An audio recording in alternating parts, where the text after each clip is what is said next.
Wassalatu wassalamu ala asyrafil anbiya'i wal mursalin wa ala alihi wa sahbihi ajma'in.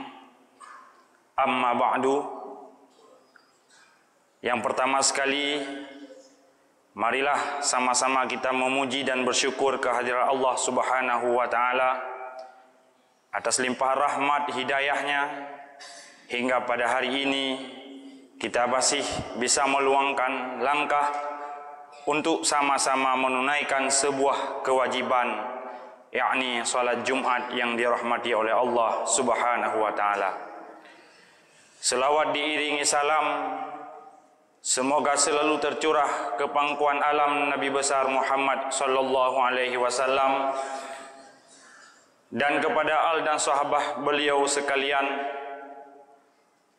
juga kepada segenap para alim ulama mutakaddimin dan ulama mutaakhirin yang dimuliakan oleh Allah Subhanahu wa taala. Hormat azim pertama sekali kepada guru-guru kami, para Abu Walid dan segenap para hadirin yang telah berhadir dalam masjid yang sangat mulia raya ini. Sidang jamaah Jumat yang dimuliakan oleh Allah Subhanahu wa taala, salah satu di antara waktu yang Allah lebihkan keutamaannya di atas wate-wate yang lain adalah di bulan yang sedang kita hidup saat ini, yaitu bulan Zulqa'dah. Bulan Zulqa'dah merupakan salah satu daripada 4 bulan haram yang telah Allah sebutkan dalam Al-Quran, dalam surat At-Taubah, sebagaimana Allah berfirman, Inna iddatash syuhuri indallahi 12 syahra fi kitabillahi yawma khalaqas samawati wal ard minha arba'atu hurum dzalikad dinul qayyim fala tadlimu fihinna anfusakum wa qatilul musyrikina kaffah kama yuqatilunakum kaffah wa'lamu annallaha ma'al muttaqin. Jadi hitungan bulan, Allah berfirman, hitungan bulan di sisi Allah adalah 12 bulan Qamariyah. Dalam setahun, saat Allah menciptakan langit dan bumi, bahwa hitungan tahun itu ada 12 bulan. Minha arba'atu hurum. 4 di antara 12 bulan itu adalah bulan haram. Pitbah bulan haram pertama Dzulqa'dah, Dzulhijjah, Muharram, dan yang terakhir Rajab. Jadi 3 bulan beriringan, 1 bulan terpisah. Pakan gepenannya bulan haram Dzulqa'dah adalah bulan haram karena orang Arab pada bulannya qu'ud anil qital, geduk daripada muperang, gepeharam perang dalam bulannya sebagai bentuk kemuliaan bulan Dzulqa'dah yang nabi oleh Allah Subhanahu wa taala. Sehingga dalam bulan Dzulqa'dah, bulan Dzulhijjah, bulan Muharram, bulan Rajab, pit bulannya nepeharam muperang oleh Allah Subhanahu wa taala. Bahkan pada masa jahiliyah awal, dalam bulan-bulannya awaknya diagungkan dan sungguh dengan luar biasa, sampai bila dijumpai sidra urang yang poh ayah awaknya, sidra urang yang poh anak awaknya, sidra urang yang poh keluarga awaknya, bila dijumpai dalam pit bulannya han dituang balah, karena diagungkan pit bulan yang kana paharam oleh Allah. Ketika duduk Islam datang, Allah memuliakan pit bulannya hanya sekedar keagungan dan kemuliaan. sehingga beliannya gupenan dengan belian haram karena urang Arab. Nabi para sahabat qu'ud anil qital, nepiyuh muprang bak belian Dzulqa'dah. Yang kedua, kenapa bulan Dzulqa'dah dinamakan dengan bulan haram? Karena pada bulannya Allah neganda-gandakan kebaikan, juga Allah neganda-gandakan balasan kejahatan. Bak beliannya saboh kebaikan yang telah lakukan, nyo sungguh mendapat balasan yang luar biasa oleh Allah Subhanahu wa taala. Begitu pula dengan kejahatan ataupun kemaksiatan yang telah lakukan pada beliannya, nyo juga hana kurang balasan daripada Allah Subhanahu wa taala melebihi dari balasan kejahatan di bulan-bulan yang lain. Hadirin sidang jamaah Jumat yang dirahmati oleh Allah Subhanahu wa taala. Maka di ujung ayat Allah nepe ingat setelah nepegah minha arba'atun hurum. Ba ujung ayat nepe ingat oleh Allah fala tadlimu fihinna anfusakum. Maka jangan kamu zalimi akan diri kamu dalam 4 bulan itu. Maksudnya jangan kamu lakukan kemaksiatan, jangan kamu tinggalkan segala perintah dan anjuran. Bukan hanya dalam 4 bulannya, tetapi Allah menyebutkan fihinna 4 dalam 4 bulan haram ini sebagai untuk mubalaghah ataupun kinayah bahawa pembalasannya sangat dahsyat bila kejahatan terlakukan dalam 4 bulan haram yang akan ditentukan oleh Allah Subhanahu wa taala. Sidang jamaah Jumat yang dimuliakan Allah, itu merupakan kemuliaan pertama bulan Dzulhijjah. Yang kedua, bulan Dzulqa'dah. Yang kedua, bulan Dzulqa'dah merupakan salah satu daripada miqat zamani bagi ibadah haji.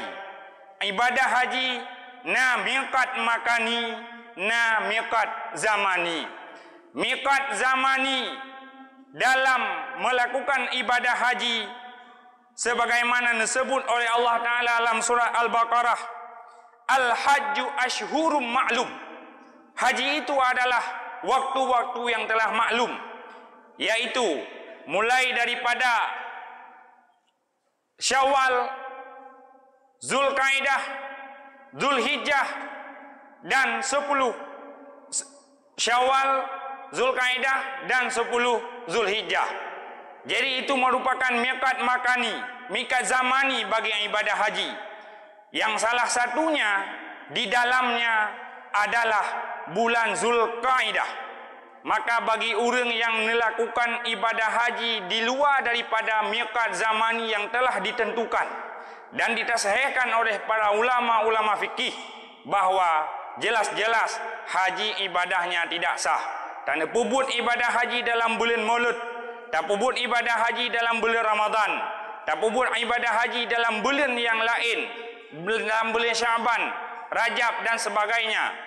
Di luar daripada ketentuan waktu yang telah ditentukan, ini tidak sah. Nyo merupakan salah satu kemuliaan bulan Dzulqa'dah. Sidang hadirin jamaah Jumat yang dimuliakan oleh Allah. Kemudian yang ketiga, kemuliaan daripada bulan Dzulqa'dah.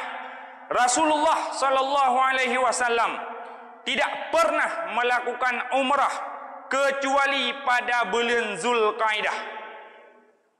Nabi hanya pernah melakukan umrah kecuali pada bulan Dzulqa'dah.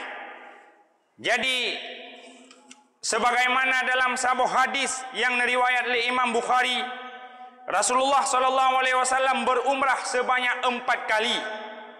Semuanya pada bulan Dzulqa'dah, kecuali umrah yang dilaksanakan Nabi sama haji wada. Jadi petga Nabi melakukan umrah mandum dalam bulan Dzulqa'dah. Nya merupakan salah satu kemuliaan dan keagungan bulan Dzulqa'dah. Nabi na umrah di kali yang lain, yaitu saat melakukan haji. Kemudian umrah Nabi di waktu lain saat Nabi umrah dari Hudaibiyah, dan umrah pada tahun berikutnya. Satu umrah dari Ja'ranah ketika membagi rampasan perang Hunain, dan satu lagi umrah Rasulullah bersama haji. Hadis riwayat oleh Bukhari. Sidang jamaah Jumat yang dirahmati Allah, umrah Nabi dalam bulan Zulkaidah, dari sejumlah banyak ibadah umrah yang dilakukan oleh Nabi, pertanda ini sangat besar keagungan dan gandaan pahala yang diberikan oleh Allah Subhanahu wa taala. Termasuk Nabi melakukan umrah terakhir di bulan Zulkaidah saat Nabi melakukan haji wada, di mana itu merupakan haji terakhir dalam hidup baginda Nabi Muhammad sallallahu alaihi wasallam. Saat Nabi melakukan haji wada, di situ juga mendapat sebuah pengakuan daripada Allah Subhanahu wa taala. Allah menurunkan ayat kepada Nabi, "Al-yauma akmaltu lakum dinakum wa atmamtu alaikum ni'mati wa raditu lakumul Islam madinah." Muhammad, di saat Nabi ini haji wada, Allah neputkan ayat, "Muhammad, hari ini aku sempurnakan bagimu agamamu. Wa atmamtu al-yauma akmaltu lakum dinakum wa atmamtu alaikum ni'mati," dan kusempurnakan nikmatku. Artinya pada hari itu saat Nabi melakukan haji wada, Nabi mendapat sebuah pengakuan daripada Allah bahwa perjuangan membawa risalah dibantu oleh para sahabat dengan bermacam ancaman, tantangan, intimidasi daripada kaum-kaum kafir, bahkan harus pertumpahan darah. Saat itu Allah memberi pengakuan, "Muhammad, hari ini agamamu telah sempurna." Tidak lama setelah haji wada, Rasul pun berpulang ke rahmatullah. Sidang jamaah Jumat yang dirahmati oleh Allah. Kemudian kelebihan yang keempat, bulan Zulkaidah adalah 30 malam. Si bulan penuh bulan Zulkaidah disebutkan oleh Allah Subhanahu wa taala dalam sebuah firman-Nya, "Wa wa'adna Musa salasina lailah wa atmamnaha bi asyrin qadama miqatu rabbih arba'ina lailah." Ketika Allah menjanjikan akan Nabi kitab Taurat kepada Nabiullah Musa setelah 30 malam. 30 malam itu adalah bulan Zulkaidah. Kemudian ditambah di peluhur itu, baru Allah memberikan kitab Taurat kepada Nabiullah Musa alaihi salam.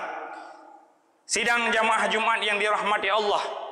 Jadi, tanyo alhamdulillah, pada hari yang bertuah ini masih Nabi kesempatan oleh Allah Subhanahu wa taala untuk bisa hidup dan berbuat baik serta menjauhkan segala larangan. Maka janganlah sia-siakan kesempatan. Bulan Zulhijjah, bulan Zulkaidah adalah bulan yang penuh dengan keampunan, penuh dengan gandaan pahala.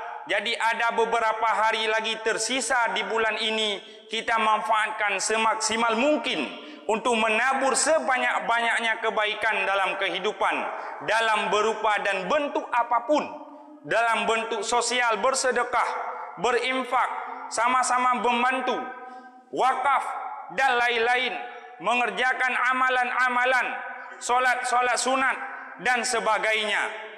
Bilapun di hari-hari yang telah kita lalui dalam bulan ini tidak begitu banyak kebaikan yang kita kerjakan, setidaknya tidak terlalu banyak keburukan yang kita lakukan.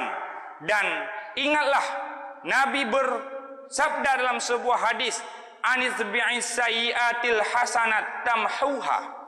Setiap pekerjaan engkau lakukan kejahatan, ikutilah keburukan dengan amalan kebaikan. InsyaAllah tamhuha, kebaikan ini akan menghapus kesalahan dan dosa-dosa yang telah kita kerjakan. sidang jamaah Jumat yang dirahmati oleh Allah Subhanahu wa taala. Kemudian sebagai kalam terakhir dari luntuan pada hari ini, ada 4 peristiwa bersejarah yang sangat penuh dengan kejadian-kejadian hebat dalam bulan ini. Pertama, pada bulan Zulkaidah tahun ke-5 Hijrah terjadi perang Bani Quraidah karena sebuah kaum kafir yang berkhianat terhadap janji-janji. Terjadi perang dengan Bani Quraidah pada Zulkaidah tahun ke-5 Hijriah. Kemudian di bulan Zulkaidah Ba'ura yang ke-6 tahun ke-10 Hijriah, Rasulullah berangkat dari Madinah menuju Mekah untuk melaksanakan haji wada. Bak 6 Zulkaidah Nabi berangkat dari Madinah ke Mekah untuk melakukan haji wada sebagaimana yang telah khatib sampaikan, dan itu merupakan haji terakhir Rasulullah sallallahu alaihi wasallam. Pada bulan Zulkaidah tahun ke-3 Hijriah terjadi perang Badar Sughra. Kemudian pada hari Sabtu tanggal 7 Zulkaidah tahun 403 Hijriah wafat seorang ulama ahli tauhid dan ahli debat yang sangat masyhur, yaitu Imam Abu Bakar Al-Baqilani. Imam Abu Bakar Al-Baqilani, beliau adalah salah seorang pejuang, pembela dan penyebar mazhab Asy'ari yang tiada lain adalah mazhab Ahlus Sunnah wal Jamaah. Beliau wafat pada bulan Zulkaidah. Akidah dan ajaran kelompok-kelompok yang menyimpang semakin hari sehidup beliau semakin ditinggalkan oleh para pengikut-pengikutnya.